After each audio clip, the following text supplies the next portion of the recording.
想做什么都可以，尽量尝试就对了。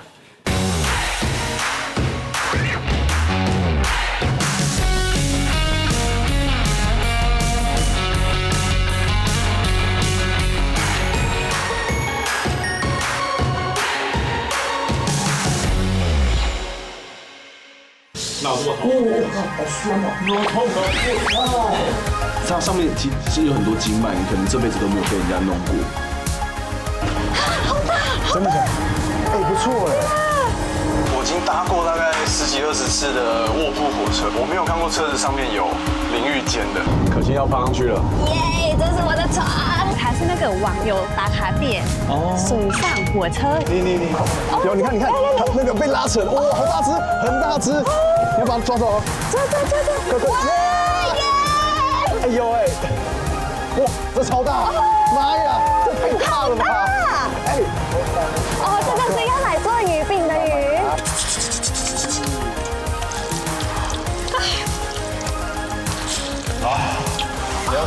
有了，可以，耶！应该差不多了。真的要靠很多人，一个人没办法成功哎，这样。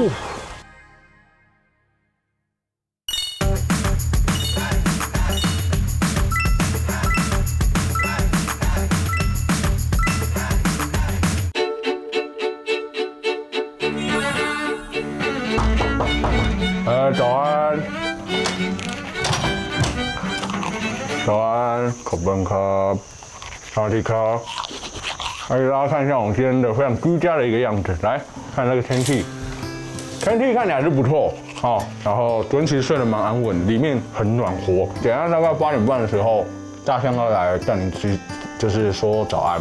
对，虽然我已经比较早起来了，因为我怕有点太匆忙，所以早点起来，这样比较可以 well prepare。我们现在早上8点半，那大象也差不多过来。我现在已经看到它的脚在那边走来走去，它等下就会这样绕过来，然后走下来，给大家看一下我们里面装什么。这个它会吃的甘蔗，我们今天又喂它食物。对，还有昨天的那个香蕉。来的有点突然呢，好可爱哦，一大一小。对。哎，这个画面有点，这个画面有点冲动哎，他们是用跑的过来。哇，早安，早安，你想吃什么？这个啊。等一下，排队，不要急。这个换，你比。哇！不要。为什么？他只想要香蕉。哎，这个看看啊。他真的不要。他只要这个香蕉。快！等一下。你妈妈一次可以2只哎。后背你的衣服。妈妈很进攻很强哎。妈妈啊，手按了一下。妈妈小姐干姐。他整串吗？全部。整串都没了。好了。热的风。一早就被大象温柔又有点失控的 Morning Call 叫醒，这种感觉真的很泰北。倒是接下来的体验更接地气，就是在泰国甚至是全世界都广为流传，多数人却都只有听过而没有真正尝试过的百年帝王之术抓龙筋。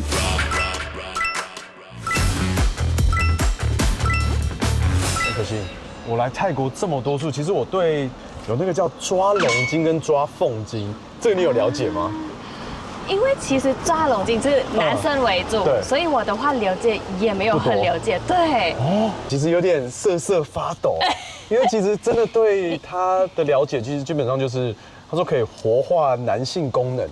对，然后我听说它是古老的，很古老，从宫廷出来的。对。而且大家不要用有色眼光，我们今天是要用一个非常健康的态度来体验一下这个那种皇室的一个按摩。สวัสดีค่ะ，你好。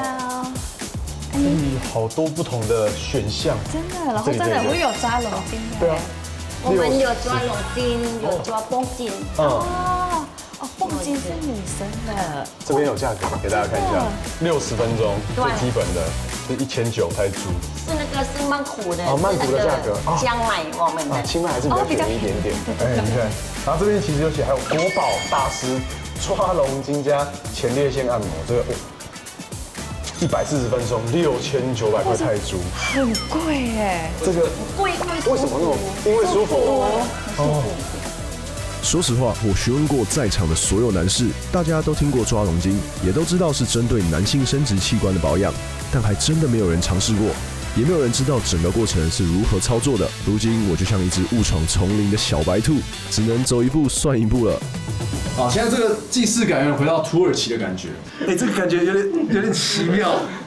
培训，可以自己选。这个抓龙筋的话，还是要用1年的时间。你明白不？讲系列吧。มีทุกคนค่ะ 所以抓龙筋的话，它还有那个你毕业证书的，毕业证书，还有证书才能对，抓还。有证书。这个是抓龙筋的起步的热身，热身，对，重点还没有。前面可以不用让他们那么舒服了。哇，摄影大哥，你这样说就不对喽。听师傅说，这些可是重要的预备动作，先疏通全身的气血经脉，才能让效果加倍。再说，等等的重头戏到底是舒服还是难过？我是一点头绪都没有，先享受一下也不算过分吧。讲一下说现在要开始啊！等一下，他那个手，等一下，你在。好，我要放轻松，但这种时候你要放轻松是最难的。他直接，有点酸痛，我感觉在检查痔疮。他有点在顶你的会阴那个位置，然后不经意的这样进去一下。他现在，整龟虎抱着他，现在在按摩他，他在弄你的那个耻骨方面，然后他刚刚先把你的生殖器先把它翻下来。然后现在在按摩你另外一边，这边好酸，我们还不到。他现在在拔伸长，我超痛的，有点痛，有点像，有了，这很痛，这真是痛的，哇，他感觉在要痛才有效。他挤羊奶嘛，把它翻向这样子，哇，不行，还好你没有做，因为真的蛮痛的。满身大汗，我就知道啊，脑部好，好酸啊，痛哦，不啊！你看我那个汗全部飙出来了，它360度旋转，然后它上面是有很多经脉，你可能这辈子都没有被人家弄过，就被人家摸过，但你在师傅的巧手之下，它真的有疏通的感觉，就是原本打结，然后把它弄好抚平的感觉，真的是很难形容。老实说，到目前为止的感觉，真的跟舒服2个字完全扯不上关系。不过抓龙筋可是具有深厚历史背景的传统保健体系，最早被认为源自于古印度和瑜伽的养生技术。随着佛教传入泰国之后，与古法泰式按摩结合而成，主要是促进血液循环，改善生殖与泌尿功能。好，他准备要开始了啊！我感觉有那种气结的感觉，把它按开。对，从会阴这样子慢慢往上推，那你不会对你的生殖器做这种动作。很酸，然后略带点痛。啊，接下来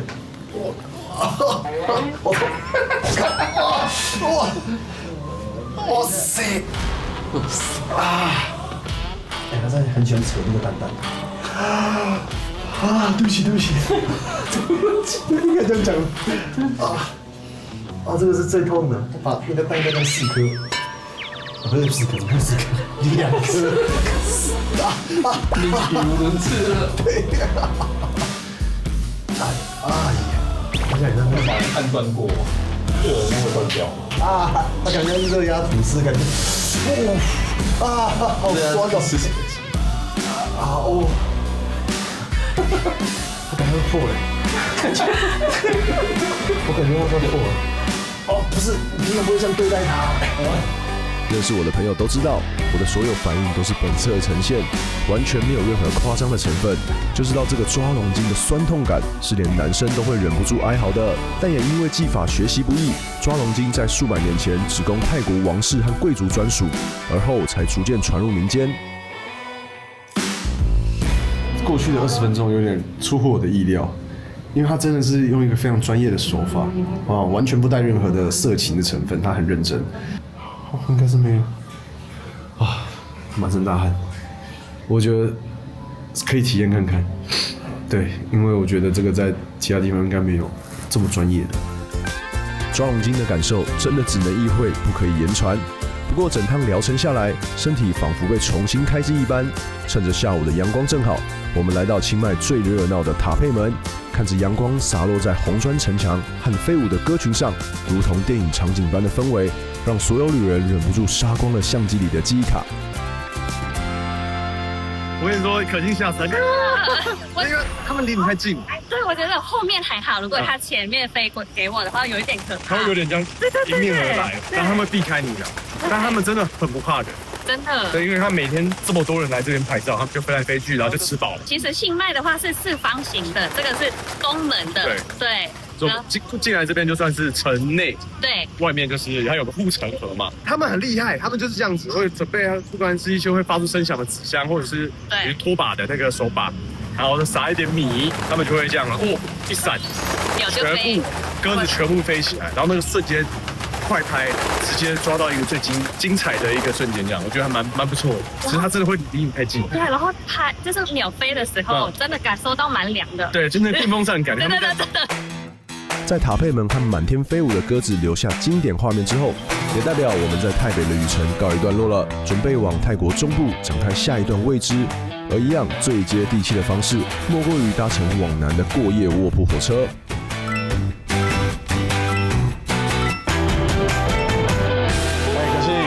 清迈待了几天，我们现在要离开清迈了。对。但是我们这次的交通工具不太一样，我们现在已经坐过双条车了嘛，对不对？那你有坐过泰国这边的火车吗？我其实有坐过，可是很短的时间，很短的，就短短的一站几站而已，对不对？可是这次我们是不是比较长一点？这次不太一样，我们这次要搭卧铺火车，因为其实台湾太小了，从北到南可能就3-4个小时，但是如果你搭火车从清迈到曼谷，大概要13个小时。对，可能。会很酸呢，这个蛮好，你没搭过对不对？对。我之前还有在其他国家有这个卧铺火车的经验，我觉得还蛮好玩的，因为就是你上车，好，现在大概6点多，然后上车睡觉，然后起床以后你就已经到目的地了。哦。对，可以省钱，对不对？对，你可以省钱，然后你也可以就是多另外一种不同交通工具的体验。哇，好，那我们现在已经到这个清迈的火车站，但它这边你有没有看到这个？它上面它有个不一样的一个算设计吧，这其实他们兰纳风格的一个建筑的一个特别的东西。它其实就是算我们在华人社会当中有点像那种八卦镜，就是消灾解厄的一个东西。只要看到那个叉叉有没有，基本上就是了。这样，没错。是。好，那我们就进这个车站。你要准备搭车了，我其实蛮紧张的，因为这完全没有体验过。对啊。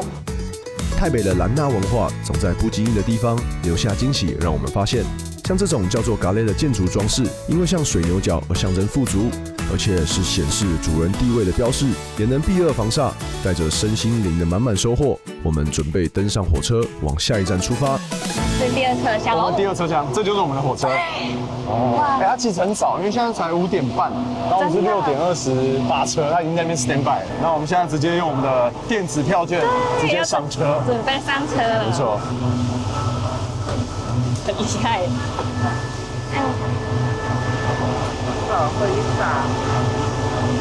单滑係咪走。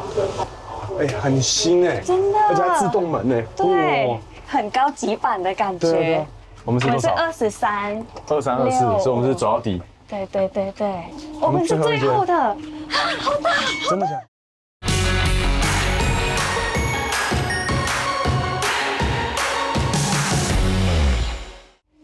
我们是最后的，好大，真的假的？哎，不错哎。然后已经很凉哎。那你看我们坐下，很舒服，2个人真的没有蛮舒服的。对。然后等一下我们请他铺床，就是上下铺的概念。对。你要睡上铺还是下铺？下面。哎，上面。对，上面是比较安全一点。为什么？没有，因为就是通常一进来，你就是下铺的人就会被看光光。哦。上铺的话，他可能还要就是望一下这样。哎，这个门好像会不会是跟隔壁的连通门？这个还真不知道。还是厕所？有没有可能？厕所应该是外面，照理来说应该都在外面，因为这个也打不开。哦，那应该是哦。有洗手台。对。然后这边有个小桌子。喝水。然后上面还有可以充电，有充电，然后你还可以就是调声音，因为这边有个小荧幕。对。但现在大家都看手机了。然后上面的卧铺的话，我们来看一下。哦，上面也有那个插头，你可以吗？可以吗？要怎么让它下来？我是完全不知道。还是交给专业好的龙龙。还是专业讲对，没错。还有2个小枕头。对，这应该就是闻起来是干净的。对。没有臭。对，蛮坚挺的这个，虽然比较硬的高枕头。对。然后他们还有附那个毛巾呢，然后我们可以去洗澡。这是可以让你浴巾嘛，然后再来就是你的棉被，它其实都是用全新未拆封的，我觉得还蛮不错的。哇，比我想象中还更好哎。我们坐一下休息一下吧。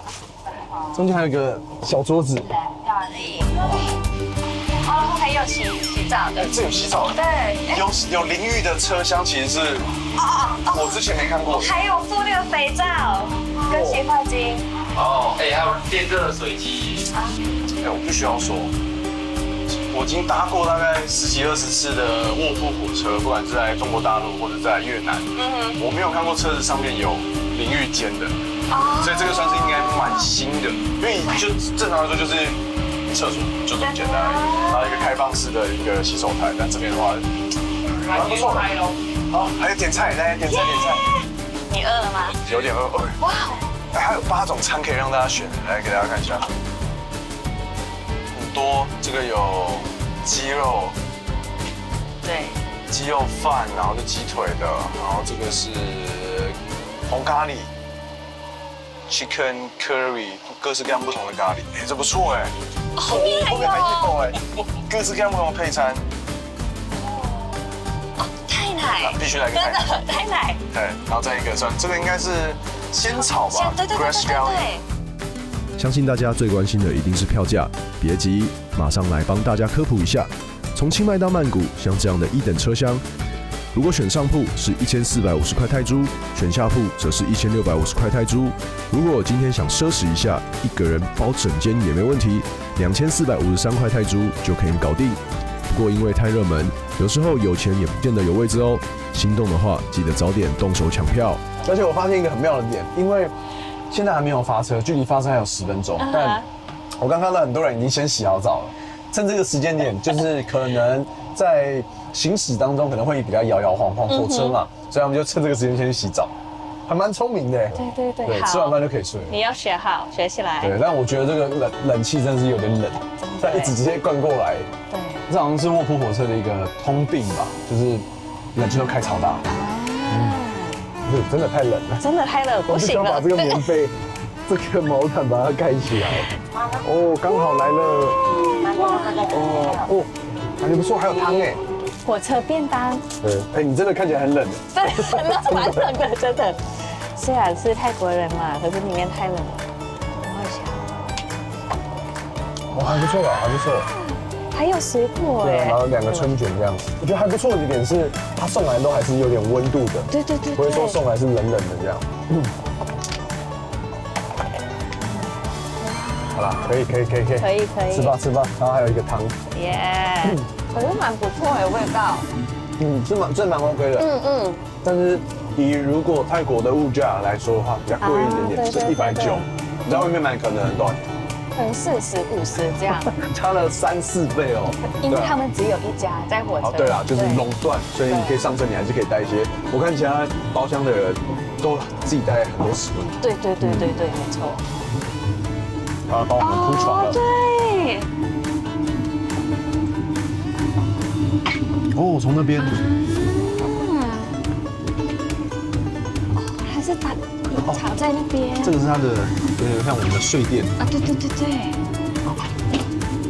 呦，还可以拉出来。哎，蛮宽的哎。对哦。还有铺床单，还有枕头套，有飞机商务舱的感觉。真的。比我想象中的还要好哎。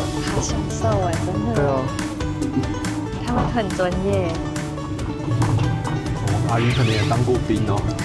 为什么？很会折。哦，真的。折这个床单，很仔细耶。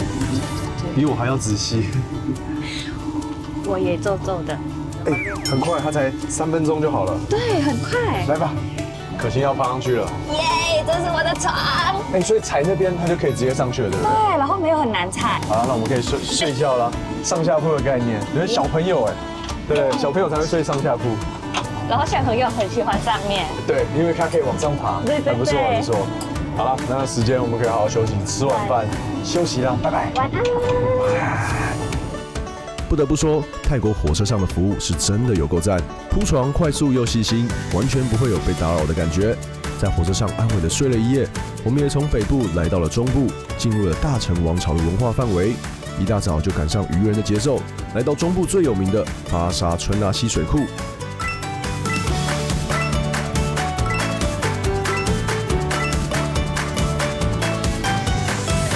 Amy啊，你现在早上还没7点，把我带来一个什么样的地方啊？这里到底是哪里呀？这边是那个泰国的水库，巴萨对，客人巴萨春拉溪。哦，哎，我们去找一下我们的前面的大哥，他在等我们。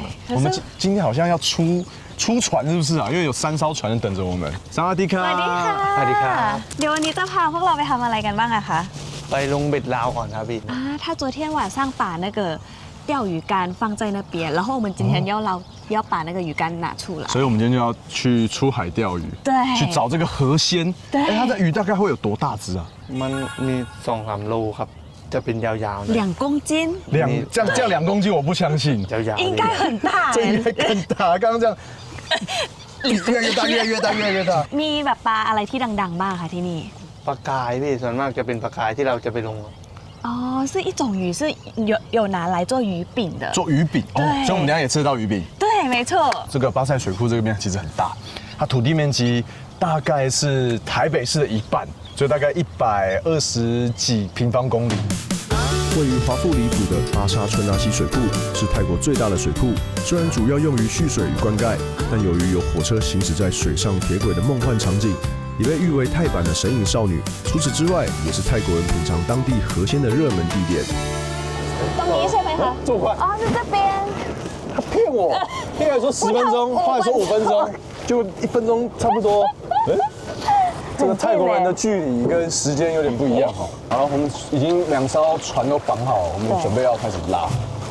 他不知道会有多少渔获。对，然后我会给 gentleman first。对，我先观察一下状况。นี่นะพี่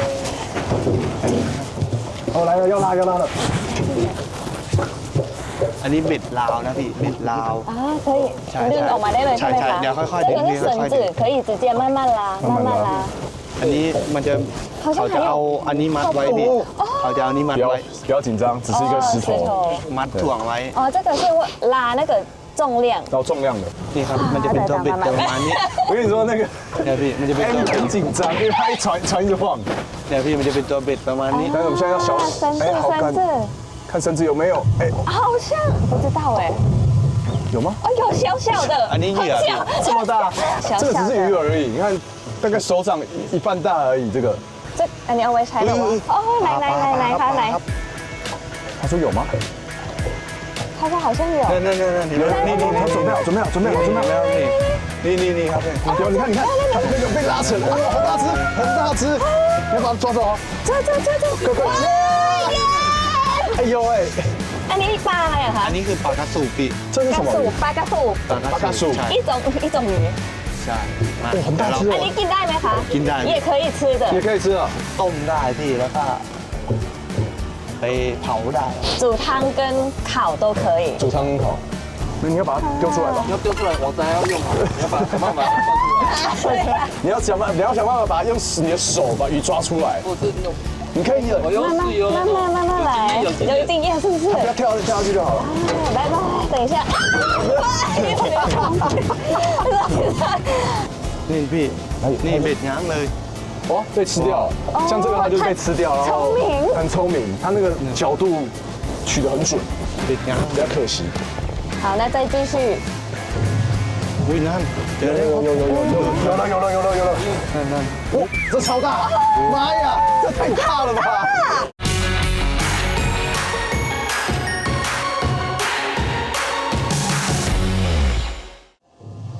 อุ้ยนั่นเจอแล้ว有了，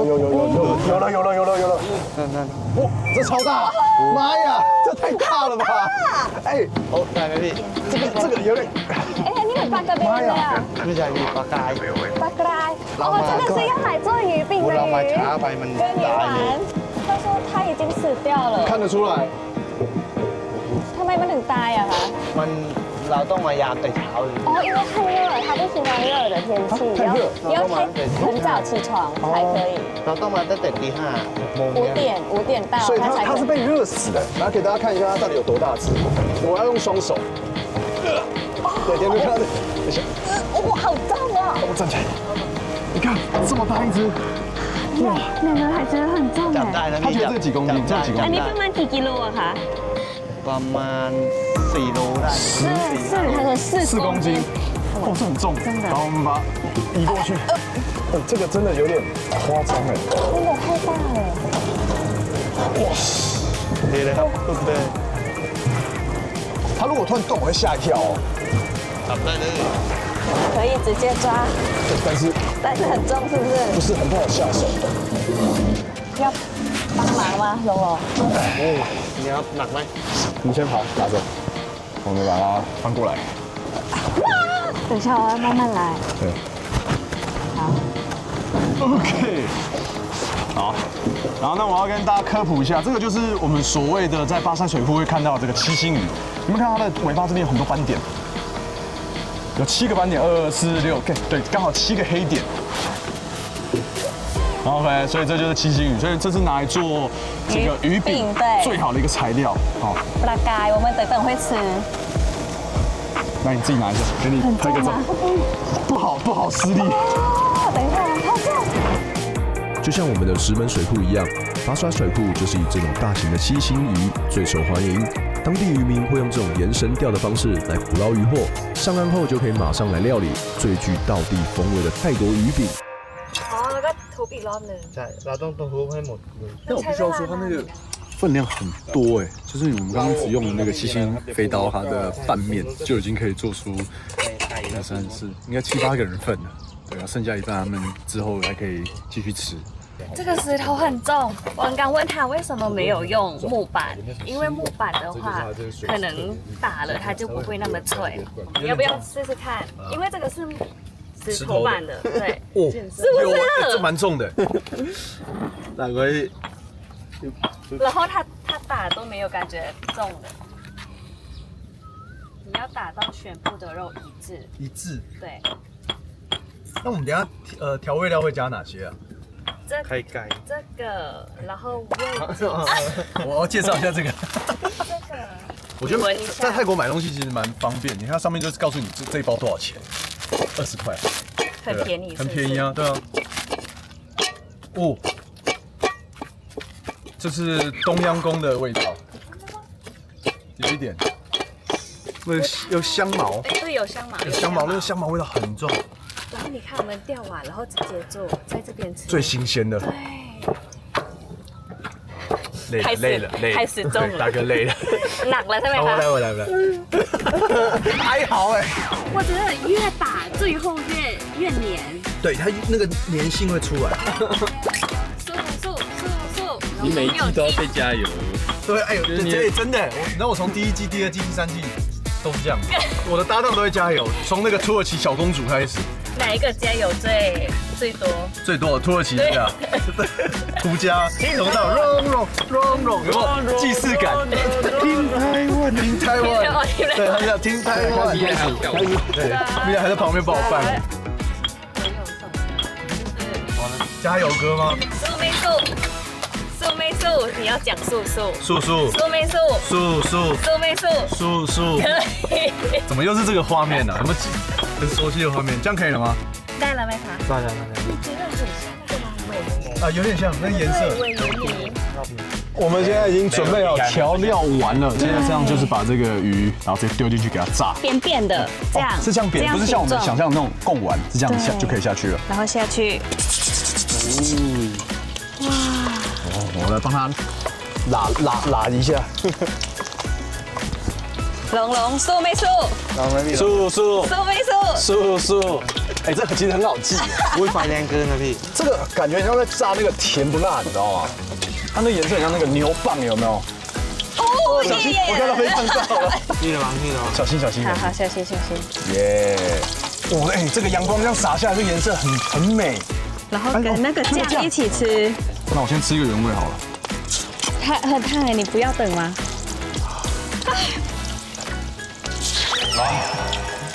怎么样？很好，我很好。它的肉很弹牙，你等下就会知道它肉很弹牙。但是呢，有个缺点是，真的需要一个酱，因为它炸的有点干，它可能是油温太高，或者是炸的时间太久，因为我们没办法控制它的油温嘛，所以我觉得还是要沾点酱。沾点酱是画龙点睛之处。香料是对的，可是味道好像可以再多一点。跟这样跟你说，一定要沾酱。它显得有点单调。但加了酱以后，哇，从80分变成99分。不说大家可能没有注意到，这种七星鱼饼是泰国著名的传统小吃，因为使用七星刀鱼，剁碎后有极强的粘性和弹性，不需要额外添加任何的淀粉，简单的香料调味之后，再加上点蛋液，就可以油炸食用，绝对是来巴沙水库不能错过的经典美食。好，那我们吃完这个鱼饼呢，还是要清洁一下，喷一下，喷一下。好，有点强劲。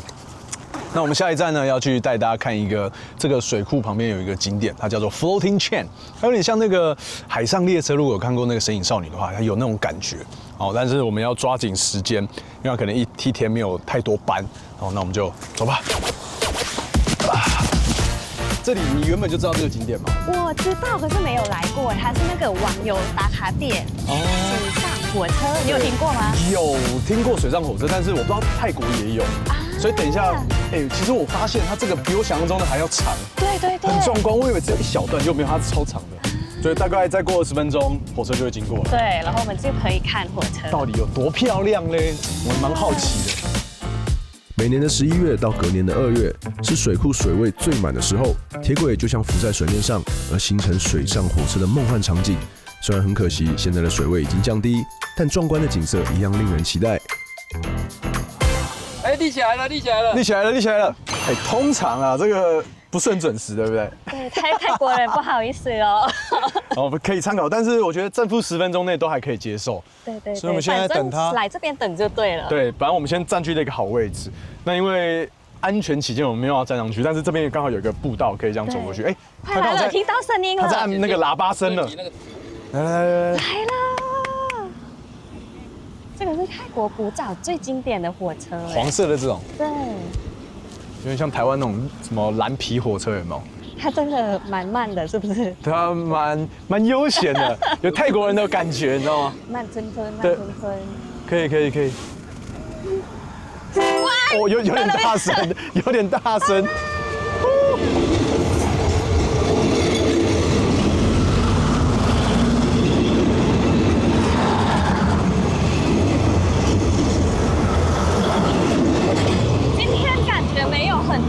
对，而且它速度偏慢，但我觉得它前面等一下它这样子延伸过去的时候很漂亮。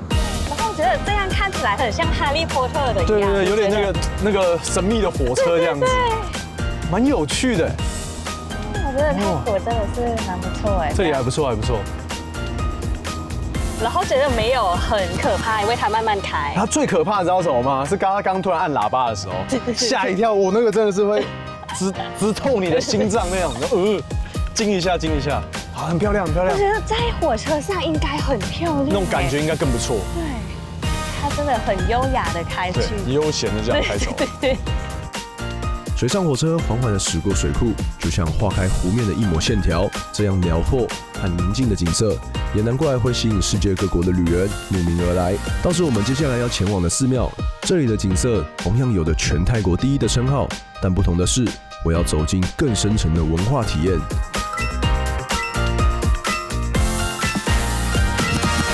泰国这边4万多所寺庙，卧佛也是非常多，几万尊，但是被选出来最有价值观的，对，3尊。那这3尊呢，佛身长达，第一尊呢，佛身最长达最长的话就是这一尊，50米。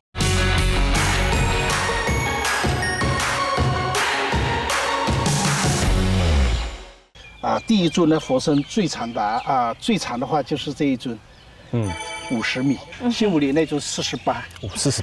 对，第3呢就是曼谷，大家都知道大卧佛是那个后面的卧佛，那尊是46，这个是最大的卧佛，而且它很特别，它是在室外，对不对？其实是室内的。你注意看，这边就有柱子。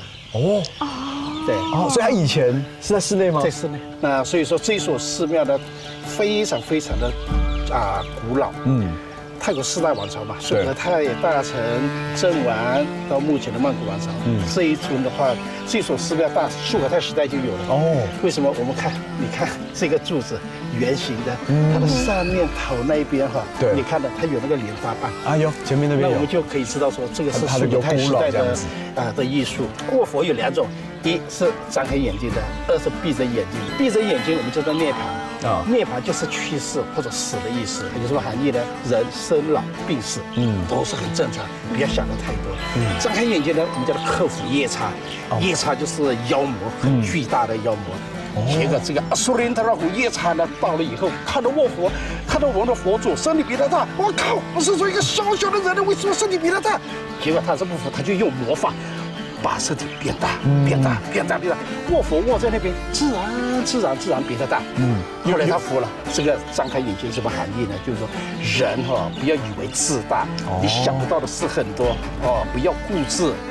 从远方眺望，安通寺的卧佛静静的躺卧，散发出一股安定人心的力量。也因为这座古老的寺庙建于素可泰时期，已经有超过500年的历史，吸引众多信徒前来贴金箔祈福。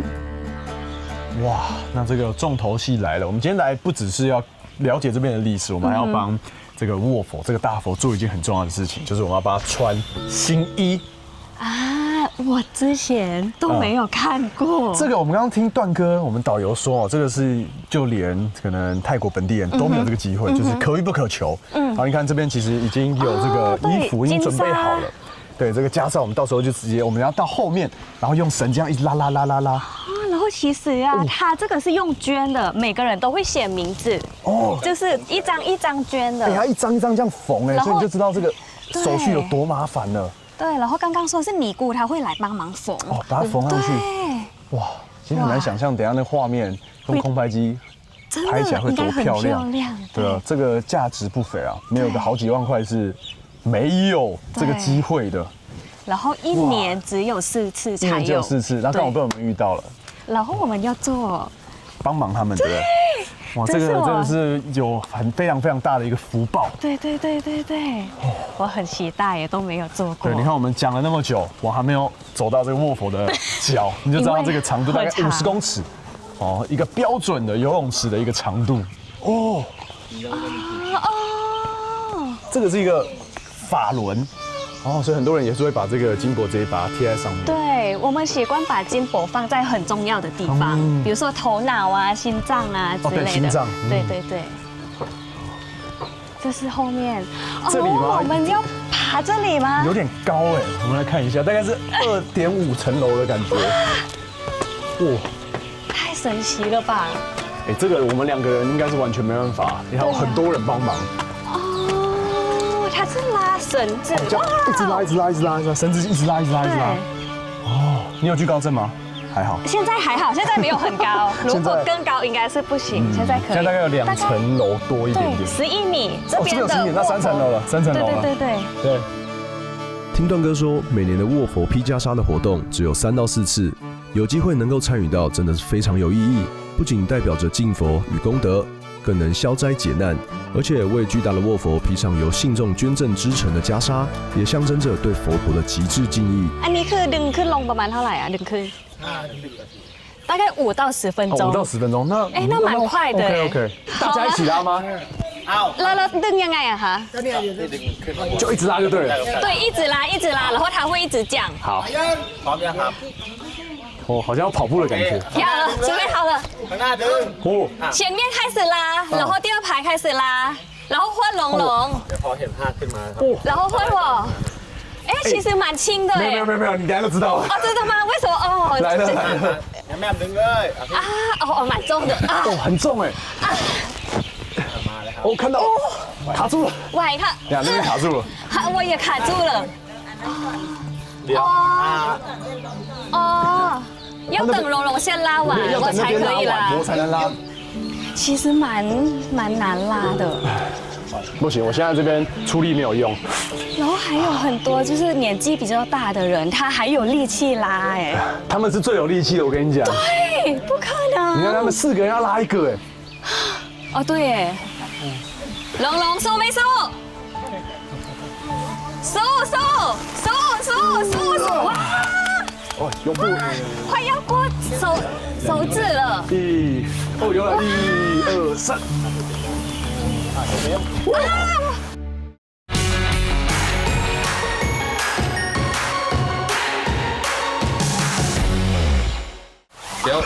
有了，可以，耶！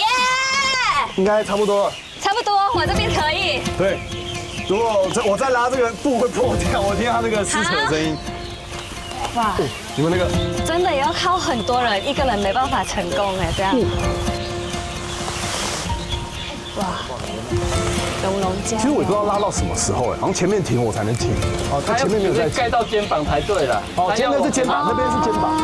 我们可以看到我的头跟肩膀，我们要把肩膀盖住，所以它现在就全部往那边拉。那就慢慢推到前面去。可心 OK 了吗 ？OK。你呢？我不知道。OK。阿姨真的很健康哎，那样哈。OK 好 OK。耶，完成！我的手，你看你全部发红了。本以为只是轻轻的布披到卧佛身上，应该不会太困难吧？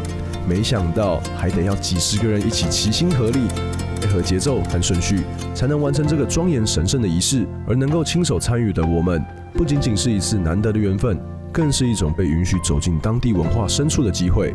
可惜很壮观。对，然后连我泰国人觉得很惊人。对啊，我们刚刚一走过到正面的时候，发现，蛮不可思议的，对，走远又是一个不一样的感觉。我们来看一下上面写什么字啊？好，我发现中文。真的。这边你看名字，然后阖家平安，哦，还有其实有泰文很多。我发现它这边应该算是一片一片，然后你要收集到一定的片数，然后那些阿姨妈妈们才会这样缝，然后缝一个黄金的袈裟这样子。这要花很多的时间才可以缝成这样。这个也是写每个人的名字，它是有1、2、3、4、5、6、7、8、9、10。哦，这个就只有写名字。对。哦，我知道了，这个是这些人，捐这种是为了过世的人。哦，过世。对。所以就是你可以写各式各样不同的愿望都可以。然后还有人写说，对，大部分都是平安。对，平安，然后给过世的人，对。而且它不是只有一个颜色，它是有很多不同的颜色，橘色、橘一点的啊，或是黄一点的，或是整个非常金色的。我觉得这样子有层次，很漂亮。真的。是吧？我们近看都很漂亮。今天刚好被我们遇到，真的是太有福气了。1年只有4次。对啊，你不知道这个要收集多久，因为我刚刚有看有个2567是佛历的2567，好像是去年6月。不只是泰国，而是来自全世界各地的民众，将对佛陀的敬重以及对亲朋好友的祝福写在金黄色的袈裟上，更让人感受到宗教无国界、安抚人心、安定社会的力量，也让我们这趟泰国行能够展现出更深一层的文化意涵。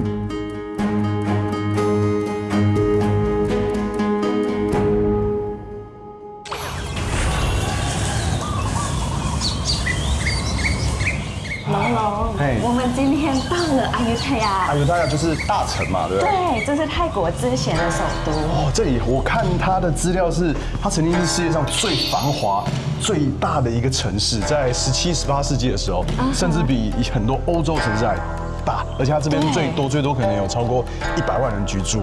对。所以，我们昨天来到这边的时候，我其实发现你会看到这个整个城市都很多的庙，对不对？对。而且都是红砖，当时保留下来的，我觉得很漂亮。都是我们泰国的古迹。对，那我们来到这个大城的交通工具是什么？嘟嘟车。嘟嘟车。这边的嘟嘟车其实跟曼谷不太一样。曼谷的嘟嘟车就是大家应该都蛮熟悉的，就是很正常的。对，就是这样2台。对。但这边的不太一样吗？对，这边是很像清迈的，可是迷你版的。哦，它的颜色很漂亮哎。是绿色的。对，绿色的。สวัสดีค่ะสวัสดีค่ะคุณพี่ชื่ออะไรนะคะสุรชัยสุรชัยชื่อเล่นชื่อบางบูบางบูเกิร์ลได้จริงหมดเลย哦，他说这边的灯都可以开。真的假的？而且它的形状很特别，它很像一个船。对，我们走到前面来给大家看一下。非常有流线型哎，很时尚是不是？这个我会想买一台。哎，它还有音乐啊，英文歌。哎，你这个灯打开以后特别有 feel 哎，是不是很像去夜店的感觉？对，然后声音开到最大这样子，就完全不一样了。对。但是我会发现这个做的人数会比较少一点点。อันนี้นั่งได้สูงสุดกี่คนนะคะ？ถ้าเป็นไซส์ขนาดอย่างนี้ก็สัก6 คน。说大概我的大小大概6个人可以坐。我的大小可能就变4。我们周看周看6 คนได้ครับ。其实跟我们搭清迈的窄了蛮多的。它中间的走道很小，所以我觉得4个差不多。哎，等一下，这个是。อันนี้会ทำอะไรคะเวลาแบบจะลงจะจอดอะไรเงี้ย下车要下车的时候，对。ผมข้างหน้าก็จะได้我刚这样按，我可能会怕吵到其他人。传统的方法嘛。那我们等下就搭这台车，在大城随便走，随便晃。